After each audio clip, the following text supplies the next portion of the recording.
one of the trigger examples in AI where deep learning research was considered to be inevitable for success of AI. What is this example?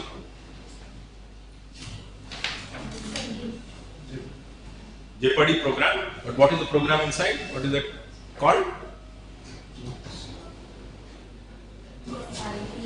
IBM what? Watson. Right?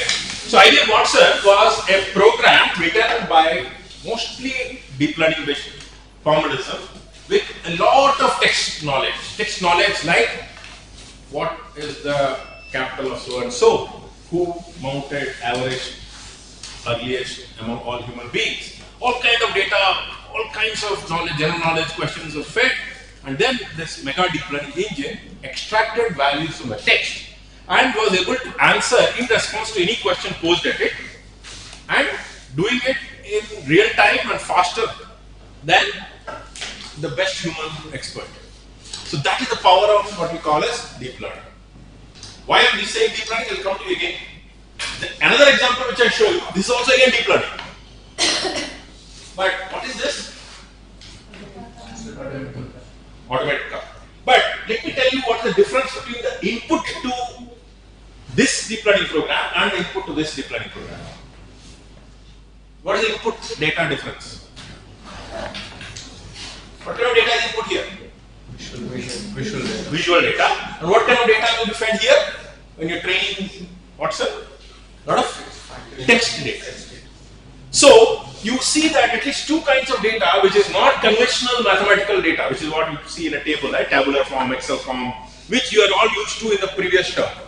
You did in the previous term a lot of data which was structured, right?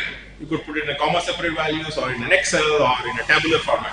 But in both of these cases, you see examples of working on text data, you're working examples of vision data, which is not necessarily something you have done in depth in previous semester.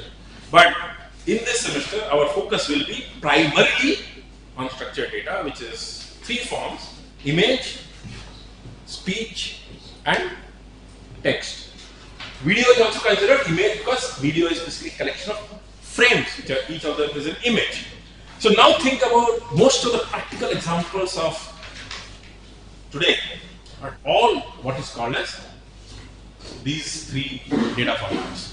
So deep learning, you can say, is a veneer on top of machine learning, which is today enabling us to develop modern AI applications utilizing unstructured data in the form of speech, vision, and natural language processing. And that is why we have successful AI applications like Watson, driverless car, cancer detection engine, nuclear detection engines. Lots of examples of AI now being applied in interesting astronomical data detection. Lots of vision applied to images of different physical experiments or astrophysics experiments, etc. To the level,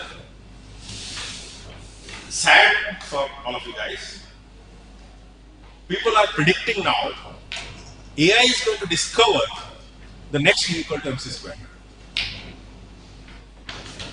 That's true because some theory, at least from some physicists and some biologists in the world, are theorizing that the amount of data generated by, say, the Bose's collider or some of these gigantic telescopes, etc., are just out of the view of analysis of humans. It takes huge amount of time and money for them to come and discover patterns. Instead, if possibly you could feed a lot of the experimental data to a deep learning model, it will describe and discover patterns among them, which may not have been possible even after decades of scientists working on the numbers.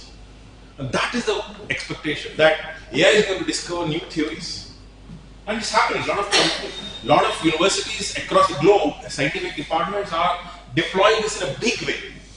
Because they say, while okay, we have a lot of research groups, research specialists who will continue to explore, develop theories, but you don't know serendipity. Somewhere there may be a remarkable theory which is discovered from just analysis of the data, which was not out of reach of humans to do even in a decade of research. It could do it in probably a couple of months because of the speed at which deep learning can extract patterns from these unstructured data.